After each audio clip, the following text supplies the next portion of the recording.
Shalom Aleichem. On est dans le deuxième Kitzur Shulchan Aruch, dans Siman Taf Nun Aleph, Dîner Agalat Kelim Pesach. Les halachot de Agalat Kelim. Agalat Kelim, ça veut dire de faire la Agala. La Agala, de tremper. Comment on apprend ces halachot-là qui sont. Si un homme, lui, maintenant, il ne sait pas la halacha comme il faut, il risque d'éclater maintenant ses services. Non, je vais prendre cet ustensile maintenant. Il ne sait pas que le porcelaine, par exemple, on ne peut pas faire agala avec le porcelaine. Cheres, qu'est-ce que ça veut dire cheres? C'est de l'argile. De l'argile, tout ce qui est fait en argile, on ne peut pas cachériser. De l'argile, tu le prends, tu le mets dans l'armoire, c'est hametz. Puisque ça absorbe et ça reste dedans.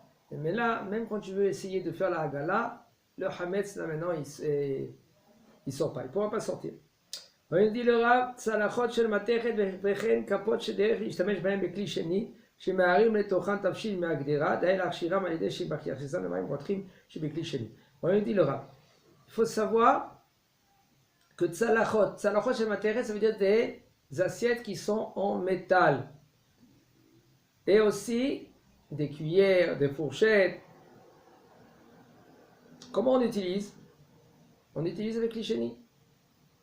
En général, si maintenant, et que c'est conseillé de prendre la cuillère, une cuillère spéciale que tu remues par exemple ta marmite. Quand tu lis cette halakha, tu peux lire cette halakha seule. Alors qu'est-ce qu'il te dit le Rav?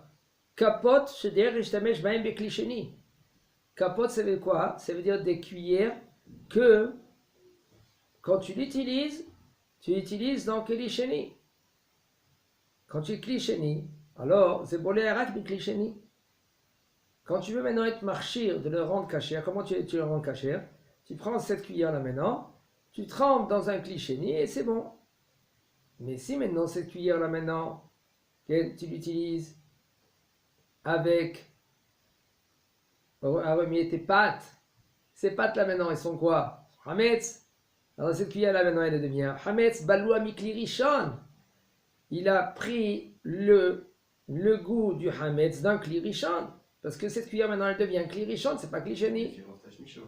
Rov tashmisho, non. Rov tashmisho de quoi rov tashmisho? De la cuillère. Rov tashmisho, comment tu mishtamesh posé?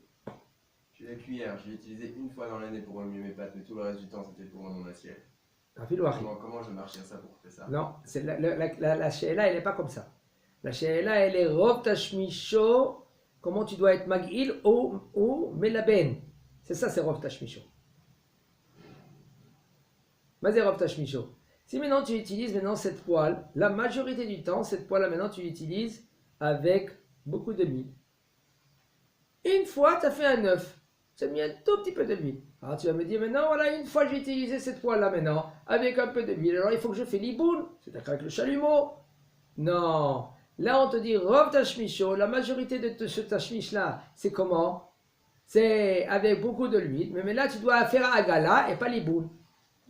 Mais là, c'est pas pareil. Si tu as fait une fois du hametz avec, c'est fini. Comme on a vu avec la bouillarde. La bouillarde. Une fois, tu as mis sur cette bouillarde là maintenant un petit hametz, toute cette bouillarde là maintenant, il faut faire agala. Il faut faire Agala maintenant. Comment on fait Agala? Est-ce qu'on fait Agala comme un kli rishon ou comme un kli sheni? Hein? Comment tu fais comme un kli? La question elle est comment est-ce qu'on fait Agala comme on considère ça comme un kli rishon ou comme un kli sheni? Ça dépend. Ça va pas les Rov tashmisho? Ça peut y aller aussi pour les Rov tashmisho, c'est pas chaud parce que sauf le hametz qui est rentré dedans, il faut que tu le fais sortir. Comment tu fais sortir? Dans un kli risheni, il va pas le sortir. Seulement si maintenant tu as utilisé le kli sheni. La majorité du temps, tu utilises le kli sheni, tu manges tes pâtes avec une cuillère, on ne va pas manger, mais avec on va dire une fourchette, d'accord. Tu prends une fourchette, maintenant tu utilises kli sheni, tu manges tes pâtes avec cette fourchette-là. Dans cette fourchette-là maintenant, elle a absorbé de kli sheni. Comment tu vas marcher? Avec kli sheni. Maintenant, quand tu vas prendre maintenant cette fourchette-là maintenant et tu as utilisé dans kli rishon, ça veut dire dans ta casserole, directement du feu, elle devient maintenant cette fourchette-là. Elle a absorbé d'un kli rishon, et puisqu'elle a absorbé d'un kli rishon, il faut que tu fais sortir maintenant ce hametz. D'accord? Comment tu fais sortir avec Klisheni? Klisheni ne va pas sortir. Rien qu'avec la Klirishon. Shemarim le Toran Tavshim Magdera, Dael Shiram. Si maintenant cette marmite là, excusez-moi, cette assiette là ou ces fourchettes, cette cuillère, tu utilises rien que pour manger avec l'assiette, non l'assiette, alors ça s'appelle que tu dois être marchir avec un kli sheni. Derrière nous, shiyiru arotrim mikli rishon, el torah ke'ara gdola, v'yachnisu le torah d'assalachot ve'akapot halalu. Ça veut dire que tu prends une marmite, tu prends cette assiette là, ou tu prends ces fourchettes là, tu les mets dans une marmite et tu verses d'un kli rishon dans ces assiettes ou dans ces fourchettes et ces couteaux, et ça va. Pas besoin maintenant de prendre, d'y aller, de faire agala dessus. Pas besoin. Mais imasa agala mikli rishon, ou alediru mikli rishon, kol shekel sheurshero bekar. Et si maintenant tu as pris maintenant cet ustensile là, maintenant tu l'as trempé dans l'eau, que c'est bouillant dans le kli rishon, ou tu as fait irouille, irouille ça veut dire tu as versé le kumkum d'eau chaude dedans, ça marche, c'est kasher. ובדיעבד, אם לא יכשיר את הכלי שני ובישל בו בפסח, שהוא תוך מעת לעת, לשימושו מחמץ, התבשיל מותר. Et si maintenant, tu as pris cette fourchette, et cette fourchette là maintenant, tu n'as pas fait agala du tout, tu as utilisé, après que tu as bien lavé cette fourchette là maintenant, tu as utilisé cette fourchette, kli sheni, même pendant les 24 heures que tu as utilisé le hametz, quand même, ce keli, tu peux manger ce manger-là.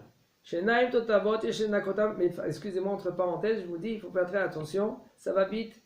Un homme que lui, c'est conseillé d'acheter des ustensiles qui est pour Pessah seulement.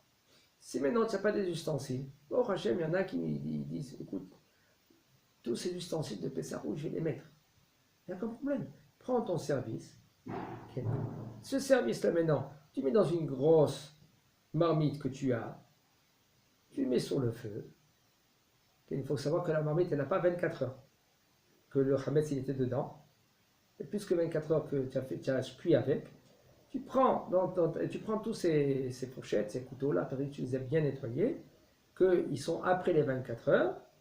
Tu les mets dans l'eau chaude et tu peux l'utiliser, aucun problème. Et cette marmite-là, elle a besoin de bigoun? Non. Il faut faire un gala dans cette marmite-là. Pourquoi? Cette marmite-là, après 24 heures, il n'y a aucun problème. Si c'est une marmite là, mais en général, il y en a qui ont une marmite qui est cachée à l'épaisseur. La question est, la cachalisation, elle doit être d'abka dans un cli qui est caché à l'épaisseur. L'abdavka. Non. C'est conseillé que cette marmite là maintenant, de faire agalav. Pour enlever. Ça veut dire que tu prends une autre grosse marmite. Et cette marmite là maintenant, tu mets dans cette marmite sa boue, tu la sors directement dans l'eau fraîche. Et maintenant, elle est cachée. Il faut que cette marmite-là, quand maintenant tu vas la cachériser, elle a plus que 24 heures. Ça veut dire que tu n'as pas utilisé. Shenaim totavot yesh lenakotam eitev shelo yishaer bahem shum hashash hametz be'ain ve'en tzair la'agilam ach tov sheyareh alehem ma'im hamin mikli rishon. Les dentiers. Les dentiers. Il faut bien les laver. Il faut bien les passer avec les brosses à dents, qu'il n'y a plus du hametz, c'est-à-dire de prendre un fil, de nettoyer bien qu'il n'y a plus de hametz. De toute façon, entre parenthèses, un homme, lui, il est censé de bien laver ses dents après qu'il a mangé le hametz le matin. Si maintenant un homme il va manger un pain, pas de shachrit le matin, il faut que lui, il se brosse bien les dents. Il y avait un grand sadique que lui, comme tout le monde, on fait attention, Pessah, Bemachéou, Hametz, et un homme comme cela, comme le Hariza, il nous dit, un homme qui fait très attention de Hametz, Bemachéou, Bepessah, eh bien, il est sauvé de toute l'année de faire des Issourim, chez Mizakenu. C'est pour cela, pendant Pessah, il mange la galette, la nuit de Pessah, il dit, Ha, l'Ahmaniya, d'Achlu, Avatana, Bemisaim, Yehoulet, d'un coup, il ne savait pas qu'il avait une miette de hametz dans le rêve. Ils sont venus, ils ont dit, tu as fauté. Et lui, il était très triste. Il pose dans le rêve, il dit, comment il a fauté? Il dit, tu as mangé hametz ve Pessah. Il était Betsar Gadol. Comment il faut faire très attention? Maintenant, un homme qui a un dentier, qu'il a bien ses dents. Il nous dit, pas besoin de prendre ce dentier-là et de faire la hagala. Parce que c'est dommage, des fois, il y a avec le émail qu'il y a dessus, ça peut s'abîmer. Alors qu'il le nettoie bien, et de verser de l'eau chaude d'un kli rishon. Et le Rav, il nous dit, il n'y a aucun problème. Ok. Kli kesef et za'av. Les kelim shemishtamshim b'hem betzonen. כגון כוסות, בין ממתכת בין בשל חרס וניילון, וכשם על ידי שטיפה והדחה בלבד, אף שפעמים נותנים בהם חמץ רותח, כיוון שרוב תשמישם אינו אלא בצונן, ולא הלכו בכלי אלא אחר רוב תשמישו, ואם להשתמש בהם בחמץ חם בתוך מעת לעת, יש להחמיר ולהכשירם בחמין, כדרך תשמישם בחמין, ודווקא כשאינם בו בני יומן, יש להתירם בשטיפה והדחה בצונן. כן, le Rabbi nous dit, un kli kesef et kezahav, un ustensile qui est fait en kesef, ça veut dire de l'argent ou en or, ou des ustensiles qu'en général, la majorité du temps, on utilise avec froid. Okay? Comme par exemple des verres. Même si c'est fait en métal, ou c'est fait en nylon, en plastique, ou c'est fait en argile. Comment tu dois être marchir? Comment tu vas le rendre kasher maintenant? Il te dit le Rav, seulement si tu le rinces et ça suffit. Af, même que maintenant, puis que des fois tu utilises un peu avec du hametz roteach. Le Rav il dit ça c'est une coula. Là maintenant tu as utilisé ce bol-là, en général, tu utilises rien qu'avec du froid. Une fois, tu n'avais plus de tasse, tu as fait un café dedans. Voilà. Dans ce verre-là. Il faut savoir, on ne parle pas du verre qui est en vitre. Non, ça ne commence pas. En vitre, il n'y a aucun problème. Ce qui est étonnant, c'est que même l'argile. Même l'argile, ouais. Parce que tu as utilisé une fois, il n'y a aucun problème, te dit Laura. Parce que la majorité de l'utilisation, comment tu l'utilises? Avec le froid, il te dit. À froid. Mais ici, okay,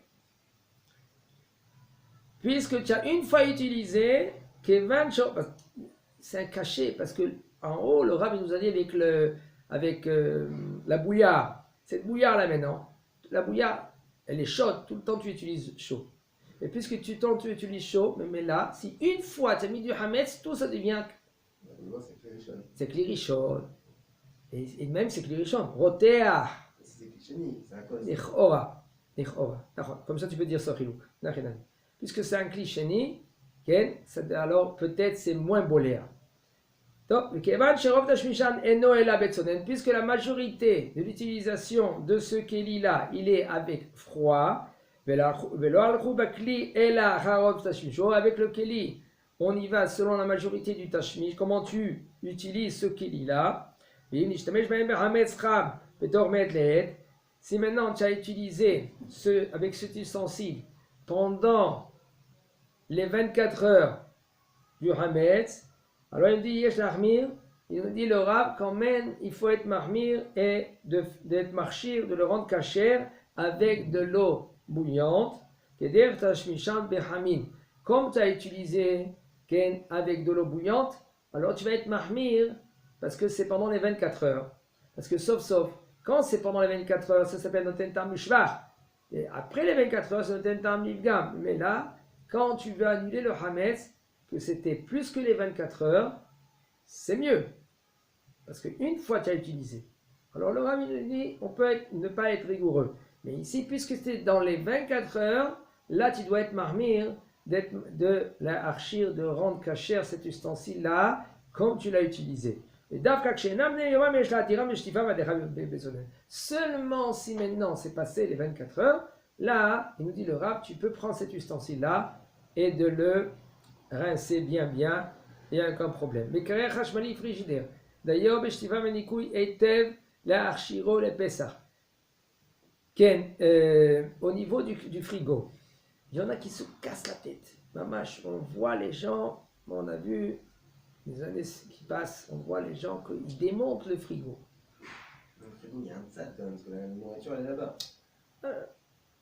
Ne prends pas ton nourriture pendant Pessah et ne le jette pas comme ça dans ton frigo. Il y en a, qu'est-ce qu'ils font? Ils nettoient bien le avec tout le problème, il est où? En premier, on va dire la halakha. Le frigo, il nous dit le Rav, ça suffit de bien le rincer, de le laver, de le nettoyer et de l'archiro. Quand tu prends maintenant avec des produits, tu mets les produits, c'est fini. Le Hametz, il est annulé.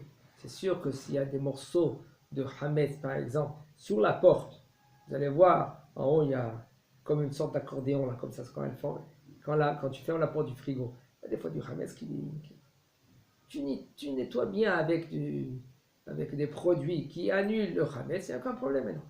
C'est sûr que les morceaux de Hametz que tu vois, tout cela, il faut bien laver le frigo. Mais autre part, je vous dis, il y en a des gens ils démontent le frigo et après, pour le remettre, ils cassent le frigo.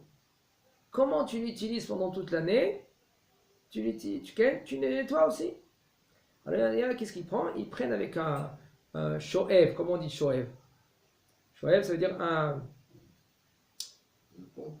Non, pas une pompe. Un aspirateur. Un aspirateur, exactement. Tu prends avec l'aspirateur, tu nettoies bien. Après, tu passes l'éponge avec un produit. C'est bon. C'est conseillé. D'ailleurs, pendant toute la semaine, si tu veux. Autre part, si tu l'as bien nettoyé, il n'y a aucun problème. Il n'y a pas de problème. Tout c'est cachère, tout ça va, parce que sauf tu l'as annulé le Hametz avec les produits. Et même si maintenant on a dit, si c'est pas Kedé Achilat Kelev, et bien ce Hametz là, il est pas sourd. Un chien ne peut pas le manger. La halakha qu'elle était juste avant, on avait dit quelques halachot avant. Si maintenant ce Hametz là, maintenant il a été brûlé. Un chien ne va pas manger. C'est moutard de le manger ce Hametz là? Non, on ne va pas le manger. Non, il ne va pas le manger. Mais là, c'est pas ça. Ainsi, pour l'oxymétcan soda stérile, d'aï laem bishtifam enikayon etel b'maim tsonenim. Ainsi, pour ça veut dire qu'on fait des sodas. Soda stream. Ils mettent les bouteilles. Okay. Il dit le Rav, ça suffit de le laver. Okay. Donc, Chazak Baruch.